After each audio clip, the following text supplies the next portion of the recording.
তোমার মতো সুন্দরী রূপসী বউ ঘরে থাকতে এমএলএ সাহেব কেন এত বড় অন্যায় কাজ করছে সেটাই আমি বুঝতে পারছি না। এগুলো সহ্য করাও কঠিন ব্যাপার। এই দেশে মেয়ে সহ্য করতে পারবে না, শুধু তুমি ভালো মেয়ে বলে সহ্য করে আছো। আমি বুকে পাথর ভেঙে ওর সাথে সংসার করি ভাই। সেটা দেখেই বুঝতে পারছি তোমাকে। আমার এই ভাগ্যটাই খারাপ ভাই, না হলে আমার মতো সুন্দরী রূপসী ঘরে বউ থাকতে কি ওই খাতা কুকুর বেটা অন্য মেয়ের পেছনে ঘুরে বেড়াই বলো? সবই আমার ভাগ্যের দোষ ভাই। সব ভাগ্য দোষ বললে হবে? ভাতারকে টাইট করার রাস্তা আছে বৌদি। কি রাস্তা আছে ভাই একটু বলো তো? রাস্তা তো আছে, তুমি কি আমার কথা শুনবা? হ্যাঁ শুনবো, বলো। এতে আমার একটু ভুংবান আনবান বুঝিয়ে দিই, যে পরে এই মালটাকে আমি আচ্ছা ধরা করবো। কি বলছো ভাই, বলো, দুম মেরে গেলে যে।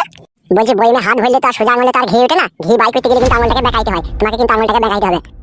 আমি আঙুল দেখাবো, বলো কি করতে হবে?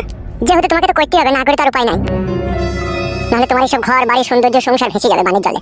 তুমি বলো ভাই, বলো, আমি সব করতে পারবো, বলো। কি বলবো ভাই, কিছুই তো বুঝতে পারছি না। এমএলএ বউকে লাগাই তো আমার খুব ইচ্ছা হচ্ছে, কি ভাই আংবাং বোঝানো যায় ভাই। বলো ভাই, বলো। বলছি রে বাবা, একটু ভাত দেবেন। কি হলো ভাই, বলো।